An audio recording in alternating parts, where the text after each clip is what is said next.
بسم اللہ الرحمن الرحیم۔ حضرت ابو ذر غفاری رحمۃ اللہ علیہ سے مروی ہے، انہوں نے فرمایا کہ مجھے میرے محبوب دوست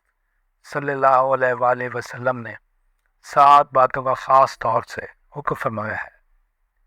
مساکین اور غربا سے محبت رکھنے کا اور ان سے قریب رہنے کا، اور آپ نے حکم فرمایا ہے کہ دنیا میں ان لوگوں پر نظر رکھو جو مجھ سے نچلے درجے کے ہیں، یعنی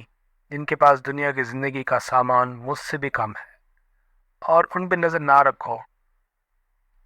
جو مجھ سے اوپر کے درجے کے ہیں، یعنی جن کو دنیا کی زندگی کا سامان منتقل کر دیا گیا ہے۔ اور بعض دوسری احادیث میں ہے کہ ایسا کرنے سے بندہ میں صبر اور شکر کی صفت پیدا ہوتی ہے، اور یہ ظاہر بھی ہے۔ آگے حضرت ابو ذر فرماتے ہیں کہ اور مجھے آپ صلی اللہ علیہ وسلم نے حکم دیا ہے کہ میں اپنے اہل قرابت کے ساتھ صلہ رحمی کرو اور قریب ترین رشتے کو جوڑو، یعنی ان کے ساتھ وہ معاملہ سلوک کرتا رہوں جو اپنے عزیزوں و غریبوں کے ساتھ کرنا چاہیے۔ اگر وہ ایسا نہ کریں، اور آپ نے مجھے حکم دیا کہ کسی آدمی سے کوئی چیز نہ مانگو، یعنی اپنی حاجت کے لیے اللہ ہی کے سامنے ہاتھ پھیلاؤ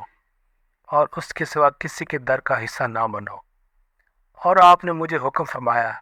کہ میں ہر موقع پر حق بات کہوں، اگرچہ وہ لوگوں کے لیے کھری ہو اور ان کی خواہشات اور اس کے خلاف ہونے کی وجہ سے انہیں بری لگے،